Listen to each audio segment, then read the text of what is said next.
नमस्कार दोस्तों, स्वागत है आपका हमारे चैनल पर, जहां हम आपके लिए लाते हैं ऐतिहासिक और रोचक जानकारियां। आज के इस वीडियो में हम जानेंगे महान भारतीय योद्धा पृथ्वीराज चौहान के बारे में। तो चलिए बिना किसी देरी के शुरू करते हैं। पृथ्वीराज चौहान का जन्म 1166 ईस्वी में राजा सोमेश्वर चौहान और रानी कर्पूरी देवी के घर में हुआ था। वे चहमान वंश के थे, जो अजमेर और दिल्ली के शासक थे। पृथ्वीराज ने अपनी प्रारंभिक शिक्षा अजमेर में ही प्राप्त की और उन्होंने युद्धकला और राजनीति की शिक्षा अपने गुरु विद्यारण से ली। उन्होंने बाल्यकाल से ही युद्ध और घुड़सवारी में कुशलता प्राप्त की, जो आगे चलकर उनके युद्ध कौशल में दिखाई दी। पृथ्वीराज चौहान मात्र 20 वर्ष की आयु में गद्दी पर बैठे। उन्होंने अपने शासनकाल में कई वीरतापूर्ण कार्य किए और अपने साम्राज्य का विस्तार किया। उनकी सबसे प्रमुख लड़ाई 1191 में तराइन के मैदान पर मोहम्मद गौरी के खिलाफ हुई, जिसमें उन्होंने गौरी को करारी हार दी।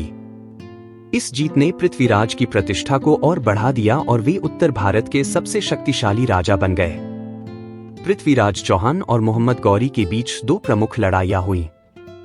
पहली तराइन की लड़ाई में पृथ्वीराज ने गौरी को हराया, लेकिन 1192 में दूसरी तराइन की लड़ाई में गौरी ने पृथ्वीराज को पराजित किया और उन्हें बंदी बना लिया।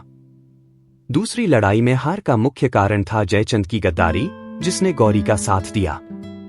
इस संघर्ष ने भारतीय इतिहास में एक महत्वपूर्ण मोड़ लाया और दिल्ली पर मुस्लिम शासन की शुरुआत की। पृथ्वीराज चौहान की वीरता के साथ साथ उनकी प्रेम कथा भी प्रसिद्ध है। उनका प्रेम संयोगिता से हुआ, जो कन्नौज के राजा जयचंद की बेटी थी। पृथ्वीराज और संयोगिता की प्रेम कहानी को पृथ्वीराज रासो में बड़े सुंदर तरीके से वर्णित किया गया है। पृथ्वीराज रासो एक महाकाव्य है, जिसे चंद बरदाई ने लिखा था। यह महाकाव्य पृथ्वीराज के जीवन, उनकी वीरता और संयोगिता के प्रति उनके अटूट प्रेम को दर्शाता है। पृथ्वीराज चौहान की मृत्यु के बारे में कई कथाएं हैं। एक प्रमुख कथा के अनुसार मोहम्मद गौरी ने उन्हें अंधा कर दिया था, लेकिन पृथ्वीराज ने अपनी अंतिम सांस तक अपने सम्मान और वीरता को बनाए रखा। चंद बरदाई ने पृथ्वीराज को शब्दभेदी बाण चलाने की कला सिखाई थी, जिसके माध्यम से उन्होंने गौरी को मार डाला। उनकी वीरता और संघर्ष की कहानियां आज भी हमें प्रेरित करती हैं। पृथ्वीराज चौहान का शासनकाल भारतीय इतिहास में एक महत्वपूर्ण युग था। उन्होंने अपने समय में न केवल अपने राज्य का विस्तार किया, बल्कि भारतीय संस्कृति और परंपराओं की रक्षा भी की। उनकी विरासत आज भी भारतीय इतिहास में अमर है और वे एक महान योद्धा के रूप में याद किए जाते हैं। तो दोस्तों, यह था महान योद्धा पृथ्वीराज चौहान का जीवन परिचय। अगर आपको यह वीडियो पसंद आया हो तो कृपया इसे लाइक और शेयर करें।